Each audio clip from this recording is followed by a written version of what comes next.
అందరికీ నమస్కారం. ముఖ్యంగా ఈరోజు దీపావళి పర్వదినాన చార్మినార్లోని భాగ్యలక్ష్మి అమ్మవారిని దర్శించుకోవడం జరిగింది. రాష్ట్ర ప్రజలందరికీ కూడా దీపావళి పండుగ శుభాకాంక్షలు తెలియజేస్తా ఉన్నాం. ఆ అమ్మవారి దయతోని రాష్ట్ర ప్రజలందరూ కూడా సుఖ సంతోషాలతో ఆయురారోగ్యాలతో ఉండాలని, ఆ అమ్మవారు మనందరినీ చల్లగా దీవించాలని ప్రార్థించడం జరిగింది. ముఖ్యంగా హైదరాబాద్ అంటేనే ఒకప్పుడు మత సామరస్యానికి ప్రతీకగా మన హైదరాబాద్ ఉండేది.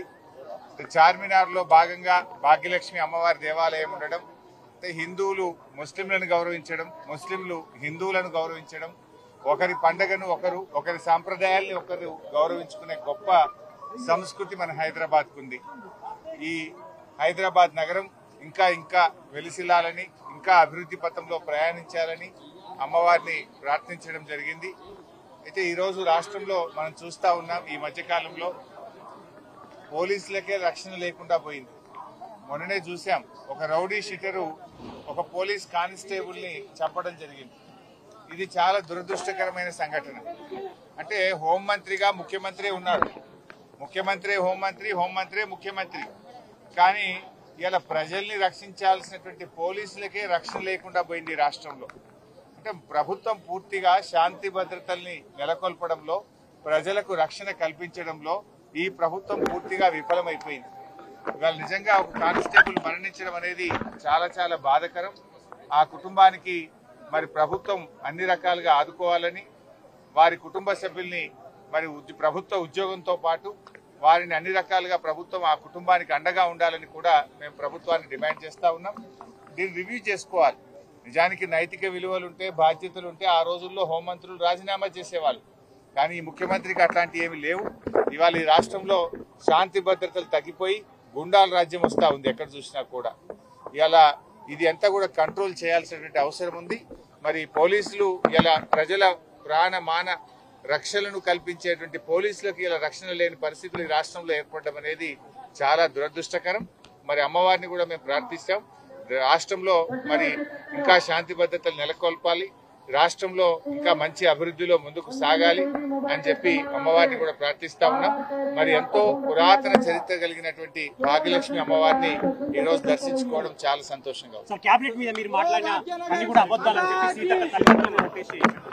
సరే, కేబినెట్ లో ఏం జరిగిందని నేను చెప్పాల్సిన అవసరం లేదు కదా. కేబినెట్ మంత్రి గారి కుమార్తె చెప్పింది కదా. నిజాలు ఏంటిది అనేటువంటిది నేను చెప్పాల్సిన అవసరం లేదు. వారి మంత్రివర్గ కుటుంబ సభ్యులే ఉన్న విషయాలన్నీ కూడా బయట పెట్టారు. ముందు దాని మీద వాళ్ళకి సమాధానం చెప్పమనండి. గన్ ఎవరు తెచ్చారో సమాధానం చెప్పమనండి. ఇవాళ ఎందుకు పారిశ్రామికవేత్తలకు తుపాకులు పెట్టి అక్రమ వసూళ్లు చేస్తున్నారో దానికి సమాధానం చెప్పండి. ఎండోమెంట్ ల్యాండ్ విషయంలో ఆవిడ చేసిన ఆరోపణల మీద ఒక సిట్ వేయండి, లేదా ఒక జ్యుడిషియల్ ఎంక్వైరీ కమిషన్ వేసి న్యాయం మీద వాస్తవాలు బయటకు తెచ్చే ప్రయత్నం చేయండి. ఎందుకు దాన్ని హషప్ చేసే ప్రయత్నం చేస్తున్నారు? ఇలా 3-4 అంశాల మీద అక్కడ ఆరోపణలు వచ్చినాయి. వాటి అన్నిటి మీద ఒక సిట్టింగ్ జడ్జితో జ్యుడిషియల్ ఎంక్వైరీ వేయండి, అన్ని విషయాలు బయటకు వస్తాయి కదా. ఇవి మేం చేసిన ఆరోపణలు కాదు, మీ కేబినెట్ మంత్రులే చేస్తున్న ఆరోపణలు, మీ కేబినెట్ మంత్రుల యొక్క కుటుంబ సభ్యులు చేస్తున్న ఆరోపణలు. వీటన్నిటిని బయటకు తీయండి, బయటకు రావాలి. నిజంగా మీరు తప్పు చేయలేదు అంటే, మీరు ఇలాంటి జరగలేదు అంటే విషయాలు బయటకు తీసుకురండి.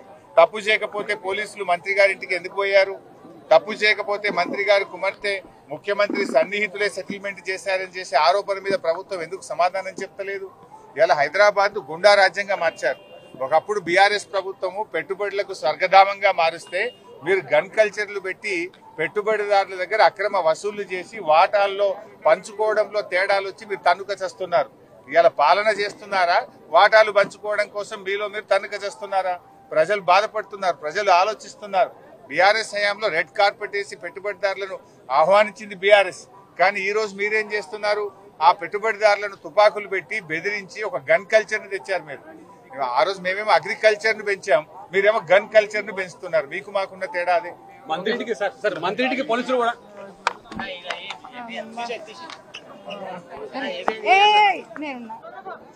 ఈ రోజు దీపావళి పర్వదినాన చార్మినార్లోని భాగ్యలక్ష్మి అమ్మవారిని దర్శించుకోవడం జరిగింది.